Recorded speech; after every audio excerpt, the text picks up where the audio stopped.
नमस्कार दोस्तों, जॉब गुरु official channel में आपका स्वागत है। आज का वीडियो लेकर आए हैं हम एक नई वैकेंसी पर। उसके लिए एंड तक ये वीडियो जरूर देखें। जैसा कि आप दोस्तों सर्कुलर में देख सकते हैं, रेलवे ने ग्रुप डी लेवल पे एक नई वैकेंसी को रिलीज किया है।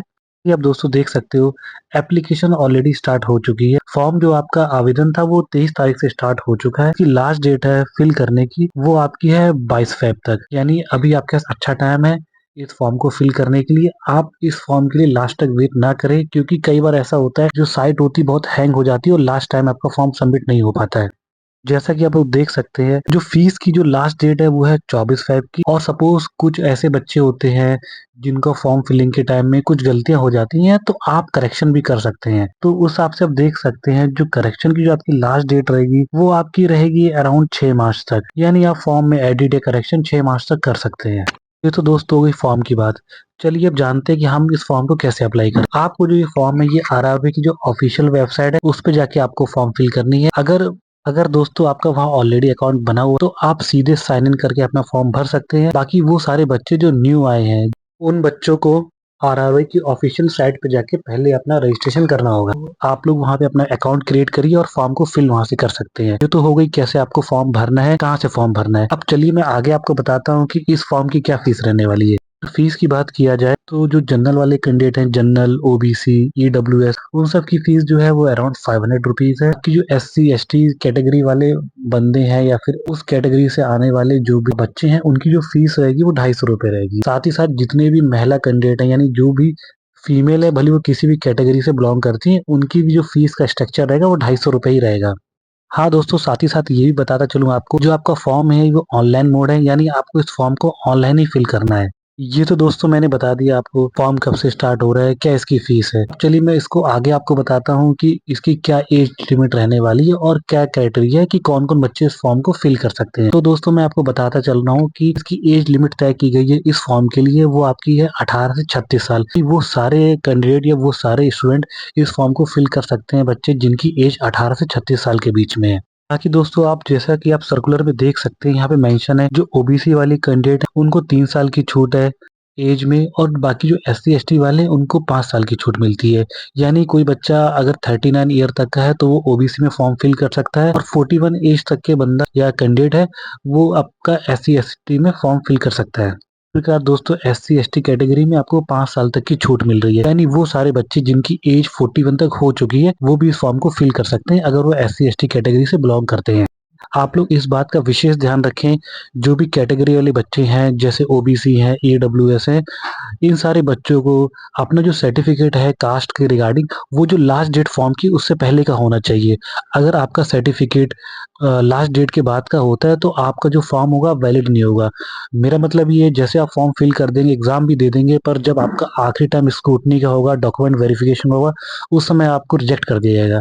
तो उससे अच्छा बच्चों ये आपके लिए है कि जो लास्ट डेट है उससे पहले ही आप लोग अपना सर्टिफिकेट बनवा लें।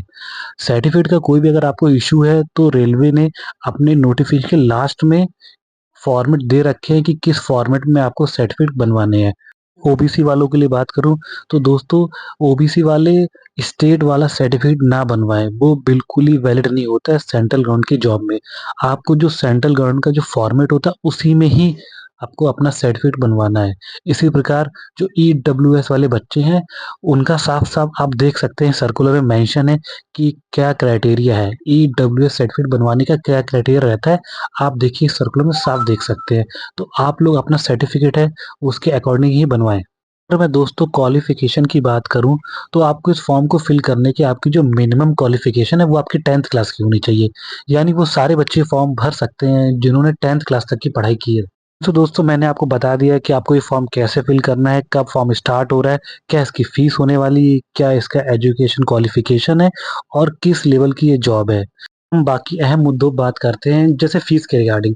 तो मैं आपको बताता चलूं कि इस फॉर्म में ये है कि जैसे मान लीजिए आपने फॉर्म फिल कर दिया, आप लोगों ने फीस पे कर दी है, पर जैसे ही आप अपना जो पहले स्टेज का पेपर दे देते हैं, उसके बाद जो रेलवे डिपार्टमेंट है वो आपके 400 रुपये रिफंड कर देगा आपके अकाउंट में। जैसे किसी ने 500 रुपये फॉर्म की फीस फिल की है तो 400 रुपये उसका रिफंड आ जाएगा उसके अकाउंट में। अगर अगर मैं दोस्तों सैलरी की बात करूँ तो आपकी जो सैलरी है वो डिपेंड करेगी आपकी पोस्टिंग किस शहर में होती है। मान लीजिए आपकी पोस्टिंग किसी हाई क्लास शहर में होती है, जैसे एक्स सिटी हो गया, मुंबई, दिल्ली, इस तरह के शहर में होती है, तो आपकी जो सैलरी वो अलग बनेगी।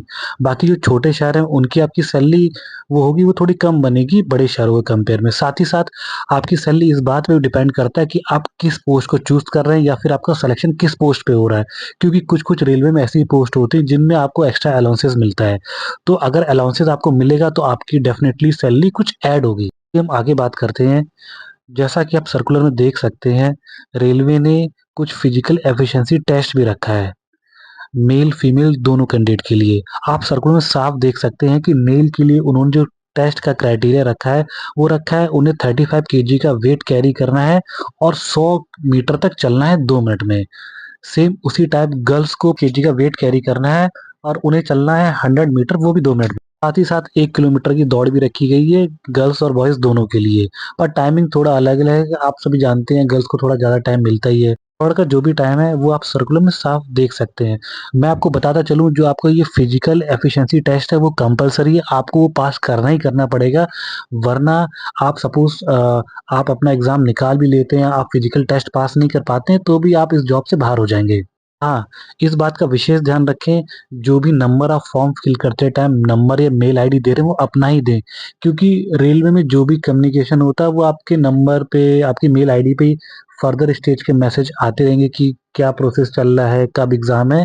तो उसके लिए आप इस बात का विशेष ध्यान रखें, नंबर और मेल आईडी अपना ही डालें। हम दोस्तों सबसे ही इम्पोर्टेंट बात पे आते हैं, जो आपकी 2 सबसे इम्पोर्टेंट बात आखिरी में बचती हैं कि क्या आपका मेडिकल स्टैंडर्ड है और आपको फॉर्म फिल करते टाइम किन बातों का ध्यान रखना है, विशेषकर कि आपको कौन-सा ज़ोन चूज़ करना है। देखिए दोस्तों, सबसे पहली बात कि इंडिया में आज भी वही चल रहा है कि जितने नॉर्थ स्टेट के जो बच्चे हैं, ज़्यादातर सरकारी जॉब का जो रुझान है इन्हीं स्टेट वाले बच्चों के लिए। तो अभी क्या रहता है, आप देखेंगे कि ऑल इंडिया में जितनी भी सेंट्रल गवर्नमेंट की जॉब होती है, उनमें मोस्टली नॉर्थ इंडियंस ही होते हैं। तो अगर आप देखा जाए सब नॉर्थ इंडियन होते हैं, तो वो चाहते हैं उन्हें नॉर्थ में ही जॉब मिले। तो हमेशा जो नॉर्थ के जितने भी ज़ोन हैं, उनमें कॉम्पिटिशन बहुत टफ रहती है, इन कंपेयर टू साउथ। अगर आप साउथ में देखेंगे तो वहाँ कट ऑफ कम जाता है हमेशा। तो जैसे वो बच्चे जो चाहते हैं उन्हें जॉब मिले, क्योंकि उनकी फैमिली इश्यूज़ बहुत ज़्यादा है, फैमिली में बहुत दिक्कतें हैं और अर्निंग की बहुत ज़्यादा नीड है। तो वो इस बात का ध्यान रखें, मतलब मेरा सजेशन तो यही रहेगा, आप वो ज़ोन चूज़ करें जहाँ पे वैकेंसी ठीक-ठाक हो, क्योंकि नॉर्थ में कॉम्पिटिशन बहुत ज़्यादा रहने वाला है। तो अगर आपको लगता है आपकी तैयारी उतनी अच्छी नहीं है, उस लेवल की नहीं है, तो आप मीडियम ज़ोन चूज़ करें, जैसे मुंबई ज़ोन हो गया। यहाँ पे बहुत सारे बच्चे आना नहीं चाहते और यहाँ कट ऑफ भी उतना ऊपर नहीं जाता है, क्योंकि मुंबई थोड़ा कॉस्टली शहर है। यहाँ पे बहुत सारे लोग इस वजह से नहीं आते हैं क्योंकि बड़ा शहर है, सैलरी उतनी ज़्यादा होती नहीं है इस पोस्ट पे। तो लोग अवॉइड करते हैं। नॉर्थ में बहुत ज़्यादा ही आपकी भीड़ रहेगी और कट ऑफ बहुत ज़्यादा हाई रहता है। अगर मैं आपको बताऊँ, जो लास्ट ईयर कट ऑफ है, आप उसी से अंदाज़ा लगा सकते हैं कि कितना गैप रहता है एक हाई कट ऑफ और लो कट ऑफ वाले ज़ोन में। लास्ट टाइम के रिक्रूटमेंट की बात करूँ तो दोस्तों वो 2019 के आस-पास हुआ था। तो उसमें जो यूआर के जो कट ऑफ गया, जो हाईएस्ट जिस ज़ोन का कट ऑफ गया था, वो था दिल्ली ज़ोन। उससे कट ऑफ आप देख सकते हैं, यहाँ पे साफ-साफ मैंने मेंशन किया है कि वो देखिए वो गया है 70.98। वो हाईएस्ट कट ऑफ था दिल्ली ज़ोन का। सेम यूआर कैटेगरी में जो लोवेस्ट कट ऑफ था, वो आपका था, देख सकते हैं साफ-साफ मैंने मेंशन किया, 56.49 भुवनेश्वर ज़ोन का। सेम उसी प्रकार ईडब्ल्यूएस कैटेगरी में भी हाईएस्ट कट ऑफ दिल्ली का ही गया था। साफ देखिए आप यहाँ पे साफ-साफ मैंने मेंशन किया दिल्ली का कितना कट ऑफ गया था ईडब्ल्यूएस में और लोवेस्ट कट ऑफ कितना गया था। उसी प्रकार यहाँ दोस्तों साफ यहाँ ये भी आप देख सकते हैं कि ओबीसी में भी हाईएस्ट कट ऑफ जो था वो दिल्ली का ही गया था। वो गया था अराउंड 67.70 और लोवेस्ट कट ऑफ था वो था गुवाहाटी का। अब दोस्तों इस बात से आप साफ अंदाज़ा लगा सकते हैं कि जो कट ऑफ जो हाईएस्ट जा रहा है वो नॉर्थ में ही जा रहा है, दिल्ली में ही जा रहा है, क्योंकि दिल्ली हर कोई जाना चाहता है। साउथ में लोग इतना जाना नहीं चाहते हैं, क्योंकि नॉर्थ इंडियन होते हैं, उन्हें लगता है हम घर से इतना दूर है, हमारा ट्रैवलिंग कॉस्ट जाएगा और वहाँ रहने में दिक्कत होगी, मल्टीपल टाइप की परेशानियाँ होंगी। तो आप इस बात का ध्यान रखें और ज़ोन फिल करते टाइम इस बात का विशेष ध्यान रखें किस ज़ोन में कितनी वैकेंसी है। अगर आपके साउथ में वैकेंसी ज़्यादा आ रही है और आपको जॉब की ज़्यादा नीड है, तो आप उस ज़ोन को ही पहले प्रेफ़र में डालें, क्योंकि वहाँ आपके चांसेस ज़्यादा होंगे जॉब लेने के। क्योंकि आप साफ देख सकते हैं कि हाईएस्ट और लोवेस्ट कट ऑफ में कितना ज़्यादा गैप है। दोस्तों मैं इस बार की बात करूँ तो इस बार जो आपकी सबसे ज़्यादा वैकेंसी आई आई है वो आई है न्यू दिल्ली में। सेकंड नंबर पे आई है आपकी मुंबई में, जो आप साफ-साफ देख सकते हैं सर्कुलर में।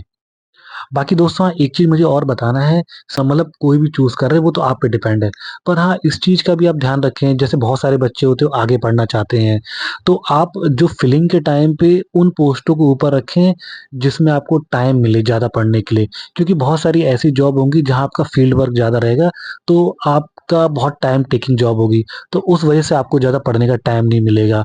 और इसमें जो प्रमोशन की ग्रोथ है वो भी बहुत ऐसा नहीं कि बहुत अच्छा हो, तो बहुत लंबे टाइम तक आपको लो ग्रेड में काम करना पड़ेगा। तो मेरा तो सजेशन यही रहेगा कि आप वो सारी जॉब को पहले चूज़ करें जिनमें फील्ड वर्क थोड़ा कम है या जिनका वर्कलोड थोड़ा कम है।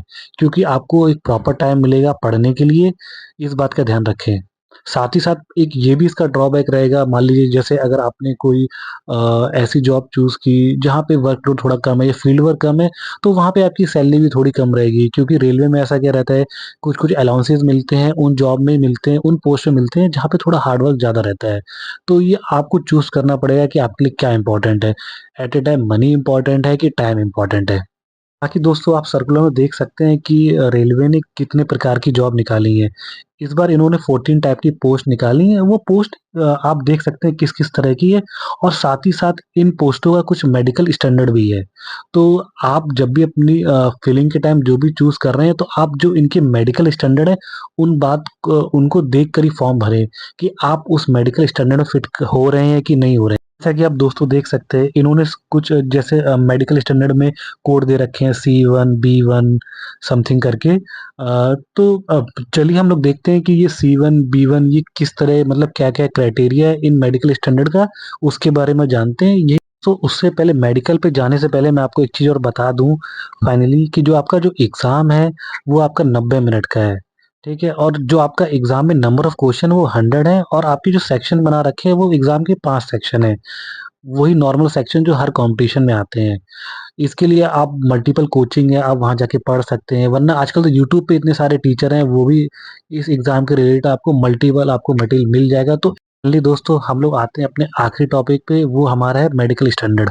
जैसा कि आप सर्कुलर में साफ देख सकते हैं, जो ये मेडिकल स्टैंडर्ड है, इसमें इन्होंने A2, A3, B1, B2 इस तरह कुछ क्राइटेरिया बना रखे हैं। जैसे हम देख सकते हैं जो A2 है उसमें इन्होंने जो क्राइटेरिया बना के रखा है, वो बना रखा है आप मतलब फिज़िकली फिट तो आपको होना ही होना है। साथ में साथ जैसे आपकी आईसाइट कितना रहना चाहिए और जो भी कुछ इसमें है, आप इसको एक बार अच्छे से देख लें और उसी के अकॉर्डिंग अपनी पोस्ट को फिल करें। दोस्तों मैंने कोशिश की है इस वीडियो के माध्यम से जितनी भी इन्फॉर्मेशन हो सकती है इस एग्ज़ाम के रिलेटेड वो आपको दे पाऊँ, ताकि आप बेहतर तरीके से अपने फॉर्म को फिल कर सकें और एक अच्छे ज़ोन को चूज़ कर सकें। करता हूँ दोस्तों आपको ये वीडियो अच्छा लगा होगा। इस तरह की और भी जानकारी के लिए, नोटिफ़िकेशन के लिए आप बने रहें हमारे साथ हमारे चैनल में। उसके लिए आप हमारे चैनल को प्लीज़ सब्सक्राइब कर लें और फॉलो करिए हमें। थैंक यू दोस्तों।